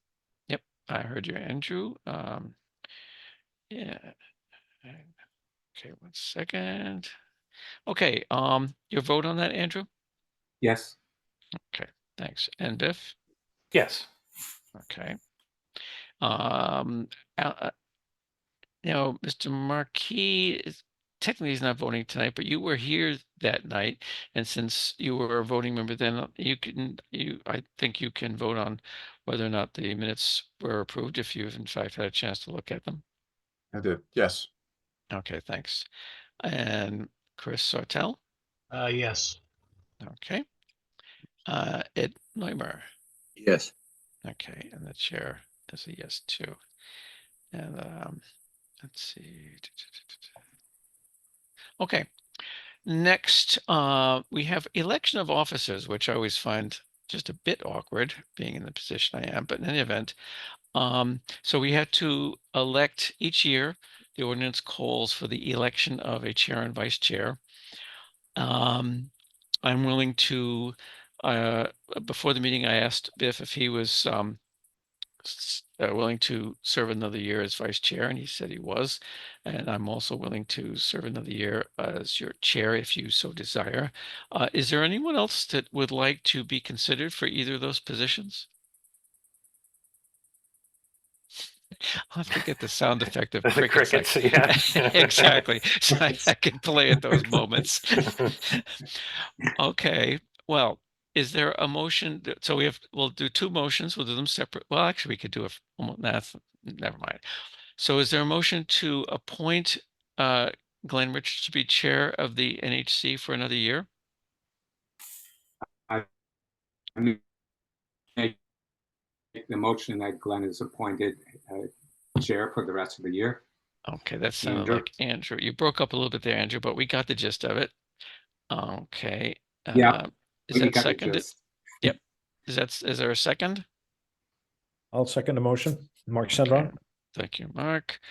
And the voting. Oops, hang on a second here. Your vote, Andrew? Yes. Okay. Biff Bouse? Yes. Okay. Mark Sandro? Yes. Okay, thanks very much. Christopher Fay? Yes. Thank you. Okay. Chris Sortel? Yes. Ed Neumer? Yes. I'll I guess out of false modesty. Well, thank you for your vote of confidence. I do appreciate that. Let me just make a note here.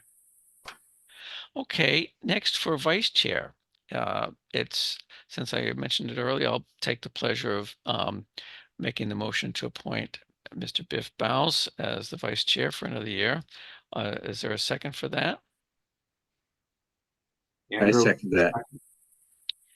I think the first voice I heard was Andrew, I think. Yeah. Okay. All right. Okay, so the voting on that, your vote, Andrew? Yes. Okay. Biff Bowles? Oh, you want Yes. to vote this? Okay. Mark Syndrome? Yes. Okay. Christopher Fay? Yes. Okay, Chris Sortel? Yes. Ed Neumer? Yes. And the chair is, I'll imitate the, yes! Since he did that. Thank you very much.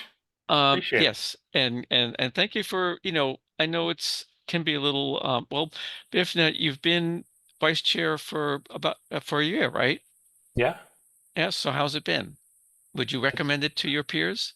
I would, and especially now being on the community preservation committee, it's been really interesting to see kind of farther out of our scope and kind of stuff that we're touching and how much of it aligns. So and especially the fire department who presented to us, and I think I brought up in the meeting that, and a couple of people mentioned putting the idea of making a ramp up to it instead of the step.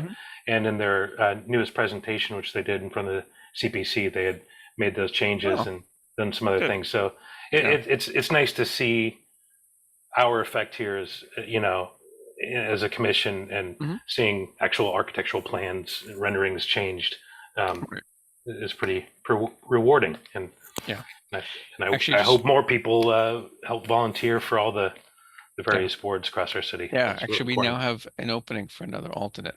And you just reminded me of something. If I wanted to comment, and it goes back to something Marks and Jones said in relation to the property on Norman Ave, that, things change, which is true.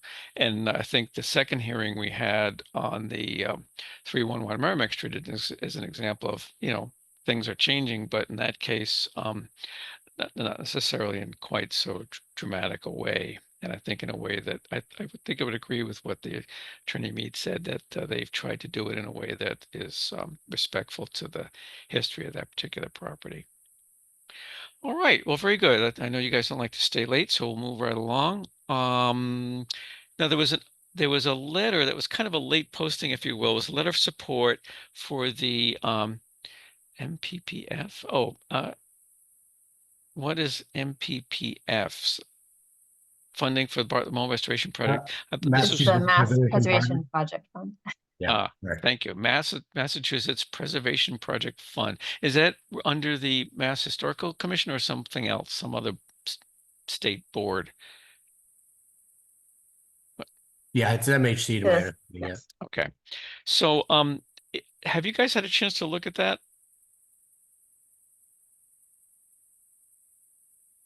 Anyone? Because it came in kind of late.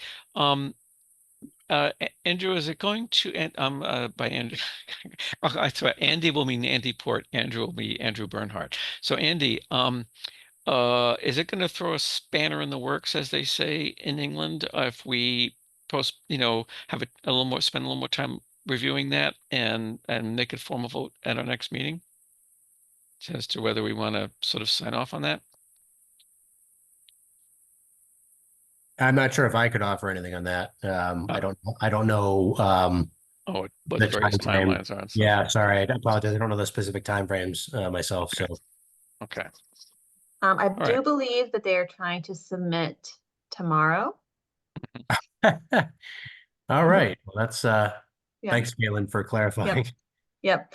So they were hoping that the board would be able to do it tonight in one way or another in order to chime in. Is that the I don't know whether they were expecting something in writing from Glenn then tomorrow. Was that the working assumption? We do have our grant writer, Nancy London, did draft a letter here Okay. Yeah. for So review. It was, submitted somewhat late, maybe 2 days ago. So, but I think this opportunity has just been decided on recently. So did the Yeah. members, I don't know whether the members had a time to read it, and I think, Caitlin, correct me if I'm wrong, but I think there's an assumption here, right, that there's a preservation restriction. Would it be imposed as part of this as well, if that were to be granted? Is that right? Exactly. And I just double checked that. So if we were to accept funds, then a requirement would be to put a preservation restriction on the Mal property. And yeah, so see, my problem is that it raises a couple of questions. For example, the preservation restriction, would it be preserving it in the form it would be when they're done with the restoration, or you know Yeah, what I mean? Glenn, Caitlin and I had a conversation. I don't think I had a chance to talk with Kim Turner, who's the project manager. But that was my first reaction as well, and I imagine that for, say, a PR, there was obviously discussion about the project, and various people had weighed in on it. But my concern was just that when you just start discussing a preservation restriction, you get into the details of what are the Sure. allowances and things that aren't allowed.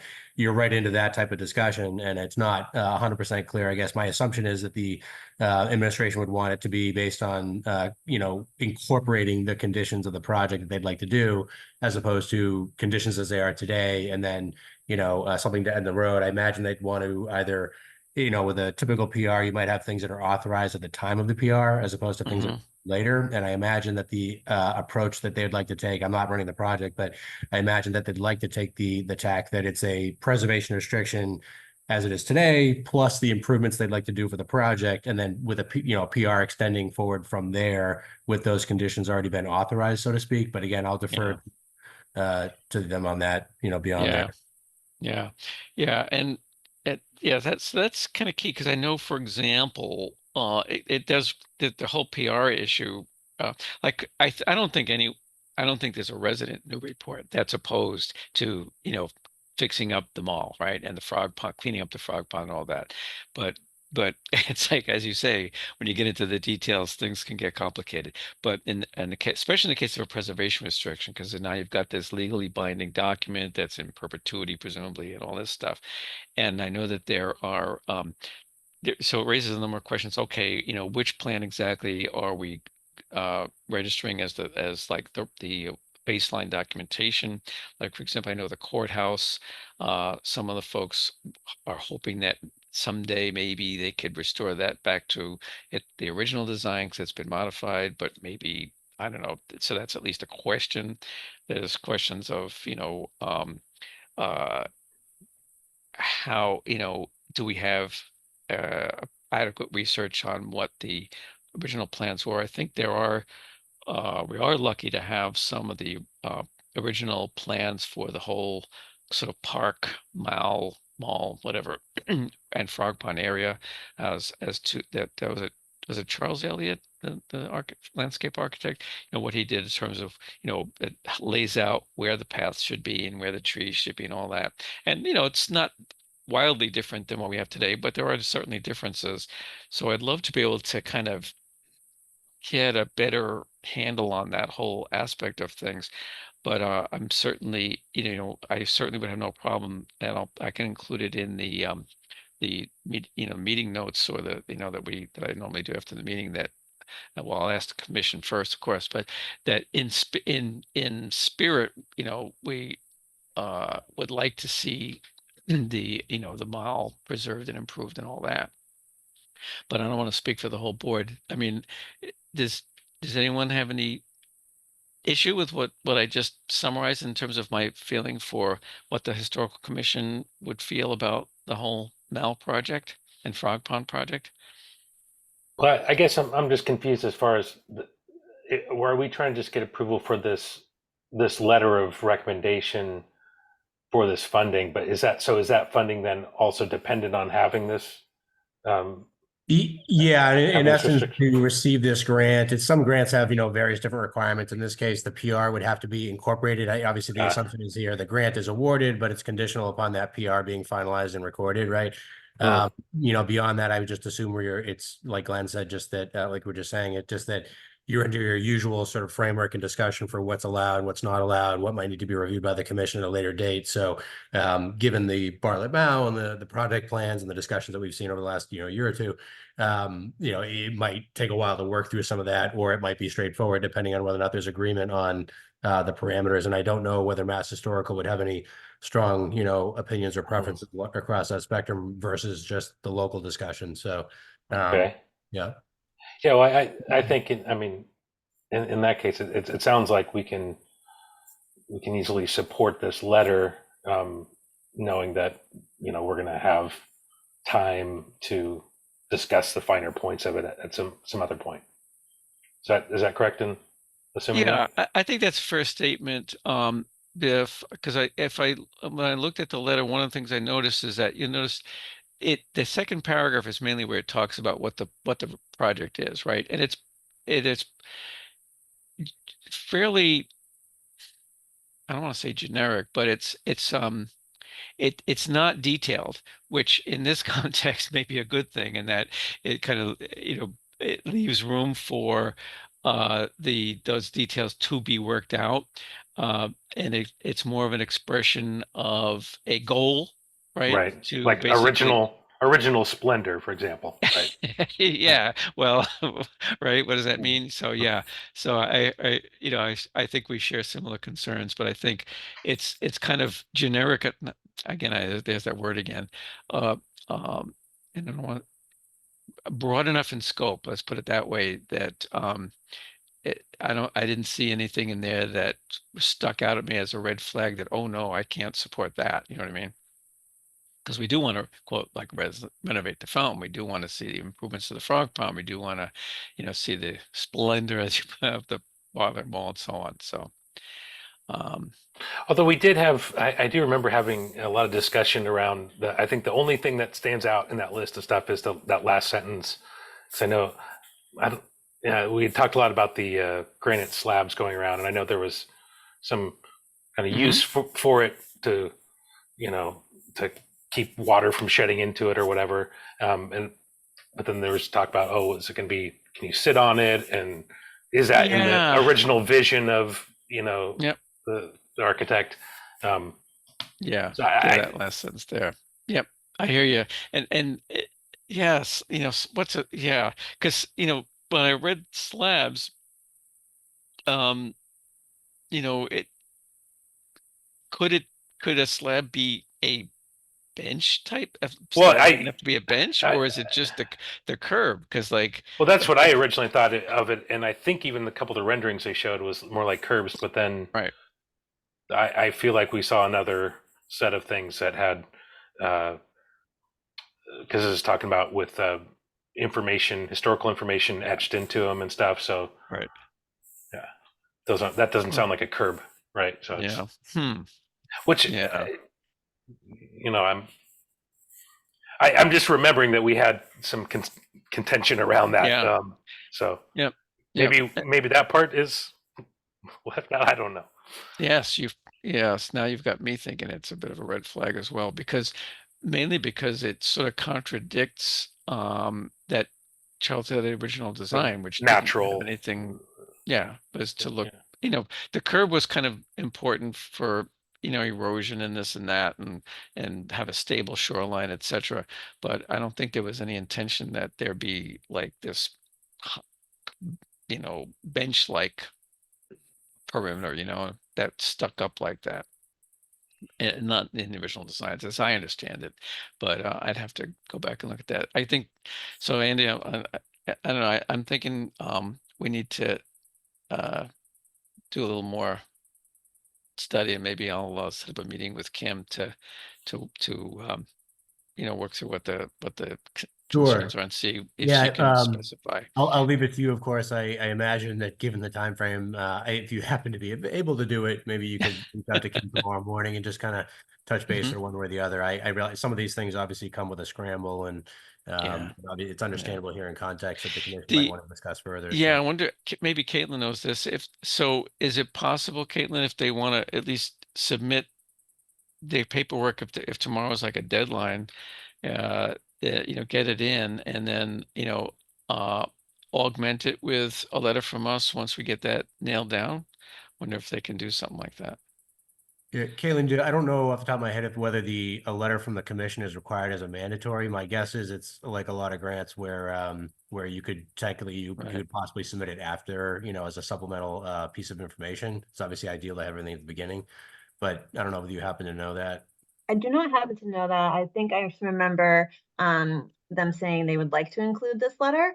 Yeah. I don't know. I didn't hear them say that it was a requirement, but I don't have that information right here. Yeah, it's probably It's not- understandable the timing that if you have it like 2 days Yeah. before the meeting, yeah. Yeah. And again, you could modify, the letter to say something like there's still details to be determined or worked out and, blah, blah, blah.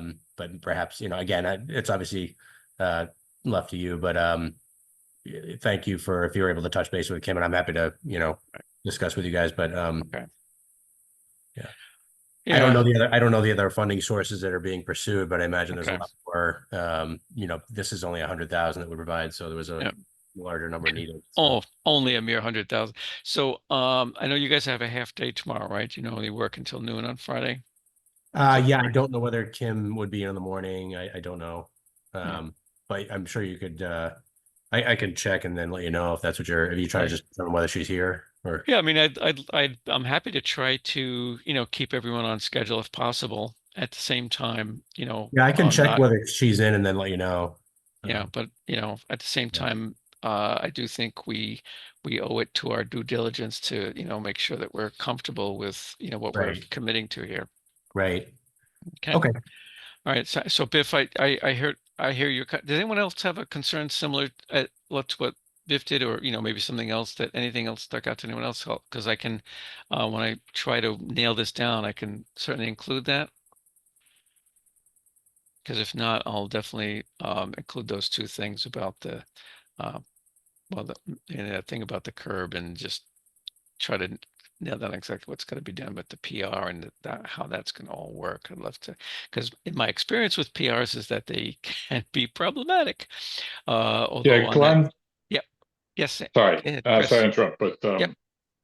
yeah, I didn't get a chance to read what was put out there, but talking about things being generic, I'm just not comfortable with that. So I certainly wouldn't vote to have something ready to go tomorrow, but I think it's been trying to think of how to put this politely, but not all the actors in this little melodrama around the Frog Pond and other properties near the Frog Pond are always, I guess, on the up and up. So I would want to see specifics. I think we went around with this way back before COVID, why this was not specified, so I would just ask that as much detail be put in, since you're considering at some point, I would assume some substantial amount of money coming from someplace. Maybe the general taxpayers of Massachusetts, I don't know where all the funding comes from, but I wouldn't be comfortable just voting for something that's generic and then kind of changing things later on. I think involved with this particular maybe group of people, that's gone on too much. That's all I'll say on that. Yeah. Unless you want me to be very specific. Well, for my sake, you don't really need to be, because I kind of have a pretty good idea what you're talking about. Yeah. Okay. Thank you, Chris. I appreciate that. And this is a good example of how I really welcome your guys' honesty and candor and being willing to express your opinions. You will never be rebuked, certainly not by me, for that. So thank you. Andy, before so we'll leave that particular topic, but there is something else I wanted you to talk about if possible, and that's that per popular demand, I did talk to Caitlin and Andy about moving to in-person meetings. I did some informal querying of you all, and everyone seemed to be in favor of it. Some strongly, some less strongly, but pretty much everyone in favor. So so Andy and Caitlin did look into it. And Andy, do you want to just briefly summarize where we are with that, and if our next meeting in 2 weeks might potentially be in some place other than Zoom? Yeah, sure. So, and Caitlin, jump in here if you'd like as well. Feel free. So we've had some discussion. Sometimes the thing that comes up is just trying to find a room that works, right?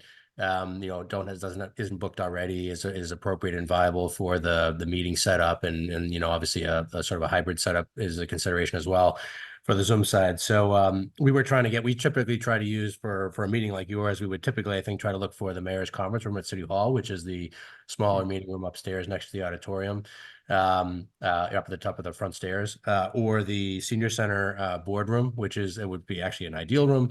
But that room unfortunately is booked for I don't forget how many, but a number of the dates that you have for the rest of the year. So with another board or commission. So the sum result was we had a conversation about whether or not we could do a combination of the boardroom that happens to have the owl and the screen and all that sort of installed already for us, ready to go.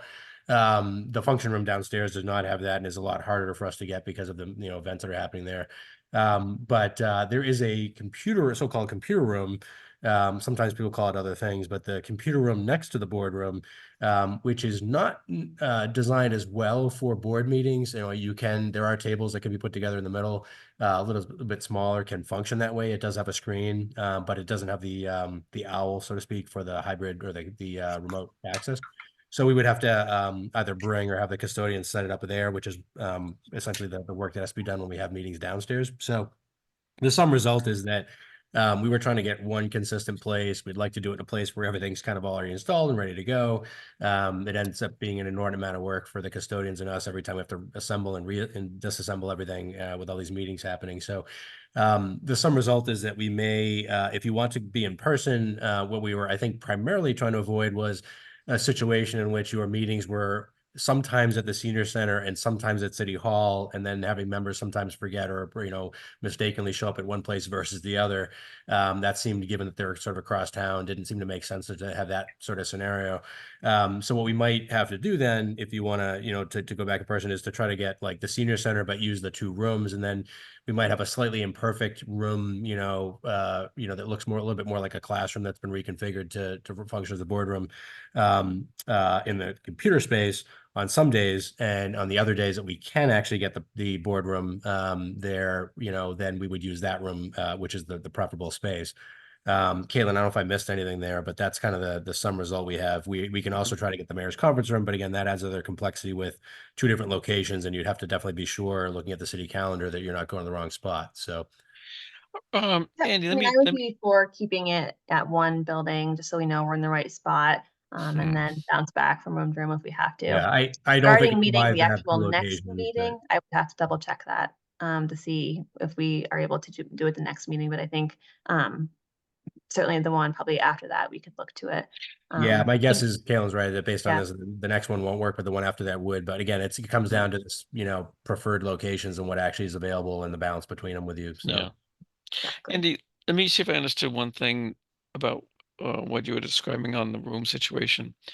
I know I attended a meeting in the mayor's conference room recently, and I noticed, so there was that owl device there, and I was pretty impressed that was a hybrid meeting. There was, in fact, one of the panelists was remote, and it worked pretty well.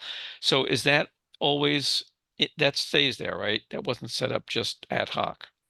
That owl set up in the mayor's so conference room.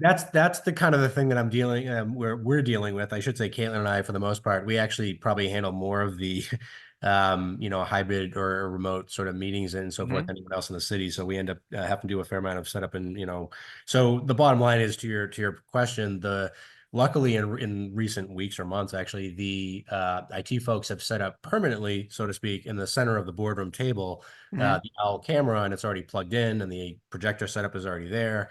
So that's a great room for us to use. Right. It's an ideal size, and it has everything set up for us. Right. When downstairs with the planning board and the ZBA, that requires the custodians to do a fair amount of setup because they have to remove everything for all the other functions happening there. And so it's not built in. So that also wouldn't be ideal for you, because I think you wouldn't necessarily need all that space, and they sometimes have larger functions. So, so here, first of all, the downstairs space wouldn't necessarily be available for us anyway, but upstairs, the computer room does not have that built in. We can do that, but here, for instance, with the other board that's meeting in the boardroom that night, they do actually plan on using the owl there. So in effect, Caitlin and I would be bringing the backup, so to speak, remaining owl that we have in our backpack over to the senior center, setting it up in that computer room, and then taking it down again with the whole projector set up to.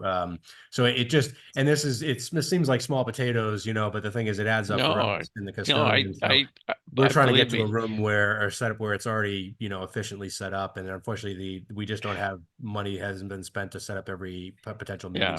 No, Andy, you're talking to someone who's done many, many years of audiovisual support work. So I know it's not a trivial exercise.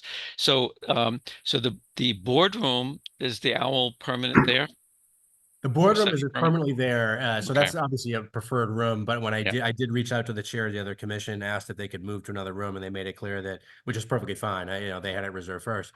Was that they do actually plan on using the owl, so it wouldn't be easy for them to just move to the computer room, which would be great because they're actually planning on doing the same thing we are, which is having that access. So yeah. All right. So it sounds okay. So it sounds so. But I thought I heard you say that the boardroom would sometimes be available, or is it never available? Correct. It's available for some of the dates. It just wouldn't necessarily be all. And so we would have to juggle the two rooms, and on the less preferable dates, we would get the computer room. The furniture be kind of rearranged to make a table in the middle. The chairs are a little bit more like classroom style, so to speak. But so we'd sit in there. But then hopefully, I forget how many dates there are. Diane was checking on that for us. But it's my understanding that every other time we would need to be in the computer lab. So you get the boardroom set up for, right. All right. So let me ask our panelists here, because I'm thinking I think honestly my preference would be to, just use those two, even though they're physically in different buildings. One's in City Hall and one's in the senior center. I guess I'm saying I'm willing to risk, that people can keep track of that. Of course, we'll make it very clear which one the meeting is going to be in. But I think the chances of having, technical glitches and so on are a lot less if we use one of the rooms that is, set up for the hybrid meeting, and not have to, rejigger everything and remove furniture and all that good stuff. But let me see what the board thinks. I just add one thing, Andy, the mayor's conference room doesn't have an owl set up at all times. Oh, it doesn't? No, so that wouldn't gain you anything. Sorry, it would just be more confusing. Yeah. Caitlin, sorry, can we just pause on that for a second? Sure. Because I know James set up the owl in the conference room and it's supposed to be there all the time. I just want to make sure I understand what you mean when you say that it's not there all the time. You mean the mayor's conference room in City Hall is set up for all the time for Zoom? Yeah, they put an owl. What James did was they put in the center of the table, just like in the berm of the senior center, there's an owl there now. Okay. Okay. Anyway, that was the sum result was that we were supposed to be able to use in both of those rooms and not have to bring this stuff and set up and not have to worry about it getting damaged, which was part of the problem we were seeing. So the custodians were kind of plugging things in. So at the end of the day, that room would, but again, that presents a situation in which we can't get the bird room this mayor's conference room every time, and you then have two buildings, which is, I think, not a good idea to have going back and forth between buildings, because you can't get the mayor's conference room for all of your dates. So you guys, so you really feel that these highly intelligent board members wouldn't be able to go to the right building? Well, let me. Yeah, sorry, I don't. That's not a. We're also talking about applicants as well, and architects. I see. Yes. Back and forth. Those pesky applicants. Yeah. It might cause confusion, whether for anybody, frankly. I see. I see. Oh, I know at our last CPC meeting, we had met in different rooms in the senior center, and several folks went up to the second floor, and we're down on the first floor. So people didn't pay attention to the email where it said we're meeting in this room. Yeah, I saw it, but not everybody did. So I think it is worth thinking about. But at least they were in the right building, right, Biff? Yeah. Okay, I hear you. And there isn't any other room in City Hall that even can be used, I guess, is there? Yeah, I mean, there are some other spaces, not really at City Hall. I mean, that we've over the years used other spaces, like the police meeting room is not like right up. We've tried sometimes to work with other spaces that are even further from our control, like the library space that, you know, often ends up being used for other things and scheduled. So there are other spaces around the city. It's just that we typically, you know, But not in City Hall there's per typically a se. pot of rooms that we're working with that are more likely to be available to us and be able to, you know, book them and all Right. that. So Right. the other ones end up having less of the equipment we need and all that, and less likely Right. to be able to get them and all that. Right. So And not within City Hall proper. correct. Yeah. So, okay.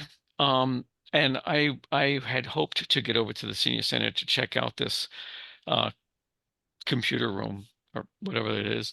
Okay. Yeah, But we I definitely failed suggest to do taking a so. look, only because it's again, it could be done, but if you had a bigger meeting, you know, it doesn't work quite as well as, say, a boardroom or the function room downstairs, because it's designed more to be like a, you know, movable classroom chairs and configuration for other activities and things. So I would say it's probably larger though than the mayor's conference room at City Hall. That was going to be my next question, it is Caitlin. larger than that. It's Yeah. larger. Right.